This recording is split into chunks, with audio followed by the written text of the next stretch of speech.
কালকে ছিল আমাদের এখানে ভোট, তাই সকালবেলা ঘুম থেকে উঠে স্নান করে দেখো রেডি হয়ে গেছি। এখন সকাল সকাল যাব ভোট দিতে। আর এতটা রোদ উঠে গেছে না আজকে, তো সকাল সকালই যাওয়া ভালো। যাব টুক করে ভোট দিয়ে চলে আসবো। এই যে বেরিয়ে পড়েছি দুজনা মিলে। আর আমার ভোট আলাদা জায়গায় পড়েছে, আমার বরের কিন্তু আলাদা জায়গায়, মানে আমাদের ঠিকানা এখনো চেঞ্জ হয়নি। আমার বরের কিন্তু সকাল সকাল ভোট দেওয়া হয়ে গেছে। ও সকালবেলাতে চলে গেছিলো প্রায় 7:30টার দিকে, তারপর এখন বাড়িতে এসে আমাকে নিয়ে গেছিলো ভোট দিয়েতে। তো আমারও ভোট দেওয়া হয়ে গেছে। এখন আমরা চলে এসেছি বাজারে। বাজারে এসেছি চিংড়ি মাছ নেবো বলে। দিন থেকে আমার চিংড়ি মাছের মালাইকারি খেতে ইচ্ছা করছে, তাও আবার মার হাতের। তাই বাজারে চলে আসলাম। প্রথমে তো বরকে বলেছিলাম তোমার সাথে আমিও যাব বাজারে, তো নিয়ে আসতে চাইছিল না। তারপরে কি মনে হলো বললো চলো। ভোট দিয়ে সোজা বাজারে চলে এসেছি, বাড়িতে আর ঢুকিনি। এখান থেকে মাছ কিনে নিয়ে একেবারে আমাদের বাড়িতে দিয়ে আসবো, তারপরে বাড়ি যাব। তো চলো, এই যে অনেক খোঁজাখুঁজির পর এখান থেকে পেয়ে গেছে চিংড়ি মাছ, তো অনেকটাই প্রায় নিয়ে নিয়েছি। তো এই দেখো চিংড়ি মাছটা এখন মাপা হচ্ছে। 350-র মতো নেওয়া হয়েছিল। আর আমার বর খাবে না চিংড়ি মাছ, কারণ ওর ইউরিক অ্যাসিড আছে। তাই ওকে বলেছিলাম তুমি তাহলে তোমার জন্য কাটা মাছ নিয়ে নাও।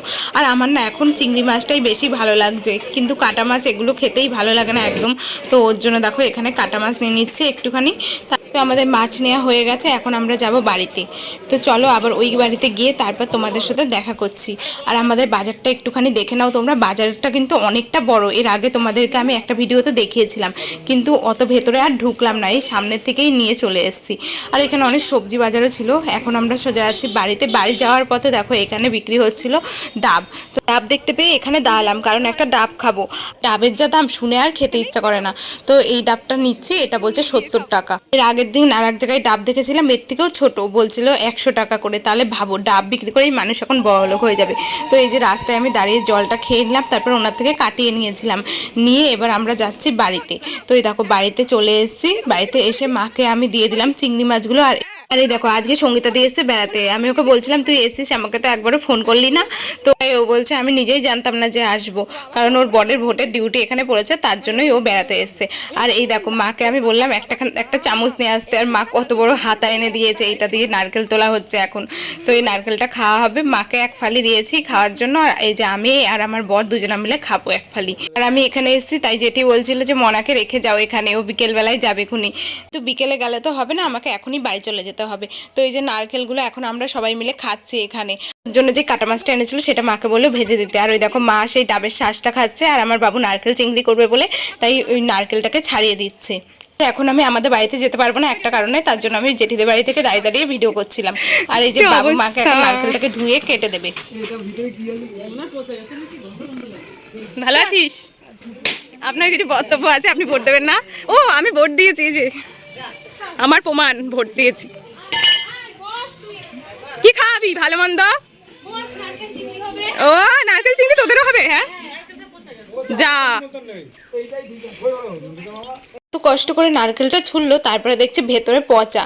তো কি করবে, আবার নতুন করে একটা নারকেল ছাড়ালো। আমাদের দুই বাড়িতেই আজকে নারকেল চিংড়ি হবে, আমাদের বাড়িতেও হবে আবার জেঠিদের বাড়িতেও হবে। তো জেঠি বলছিল মুড়ি খেতে, তাই আমি বলছিলাম অল্প করে দাও, একদম অল্প। প্রথমে বললাম খাবো না, তারপরে দেখলাম সাদলো যখন অল্প করে সকালবেলায় খেয়েই যায়। বাড়িতে আবার এক গাদা পান্তা ভাত রয়েছে, কালকে জল দিয়ে রেখেছিলাম, তো সেগুলো খেতে হবে। আর এই দেখো জেঠি বললো মুড়ি দিয়ে চানাচুর দিয়ে খাওয়ার জন্য, তো আমি চানাচুর নিলাম না, আমি বললাম অল্প কটা বাদাম দাও। তারপরে এখানে বাদাম আর ছোলাও দিয়ে দিয়েছে অল্প করে। তো চলো তাড়াতাড়ি করে খেয়ে নিই। মুড়ি খেতে না আমার খুব টাইম লাগে, মানে তাড়াতাড়ি করে খেতে পারি না। তো আমার বর গেছে ওর দিদা বাড়িতে, আবার চলে আসলে আমাকে তাড়া দেবে বাড়ি যাওয়ার জন্য। তো ও আসার আগেই খেয়ে নিতে হবে। ওই দেখো বলতে বলতে চলেও এসছে। তো আমি ওকে বলছিলাম নাও খাও এখান থেকে। ও প্রথমে বললো খাবো না, তারপরে অল্প করে খেয়েছে আমার সাথে। তো ছোলা মুড়ি বাদাম খাওয়া হয়ে গেছে, এখন আমরা চলে যাচ্ছি বাড়িতে। আমার মা বাবা সবাই এখন ভাত খাচ্ছিল। বাড়িতে যেতে পারবো না বলে বাইরে থেকেই ভিডিও করে এখন চলে যাচ্ছি বাড়ির দিকে। আর বাড়িতে যেতে গিয়ে আমি বলছিলাম যে আমাদের আম গাছের আমগুলো দেখায় কতগুলো আম হয়েছে। তো আম গাছে তো আম দেখতেই পাচ্ছি না, ওই সামনে দিয়ে মনে হয় কটা হয়েছে। আর এই যে পেছন দিকে দেখো একটাও আম নেই, সামনের দিকে অল্প কটা হয়েছে 20-25টার মতো। তো এবার কারোর গাছে তেমন আম হয়নি, আমাদের গাছে ওই অল্প হয়েছে। তারপরে চলে আসলাম এখান থেকে ফুলুলি নিতে, ভাত দিয়ে খাবো বলে। 5টা ফুলুলি নিয়ে এখন চলে এসেছি বাড়িতে। সকাল সকাল ভোট দিয়ে, এই যে আমি ভোট দিয়ে দেখাও, আমরা দুজনেই ভোট দিয়েছি, কিন্তু দুজনেই আলাদা আলাদা জায়গায়। এখন খাওয়া দাওয়া করবো, খিদে পেয়ে গেছে, চলো।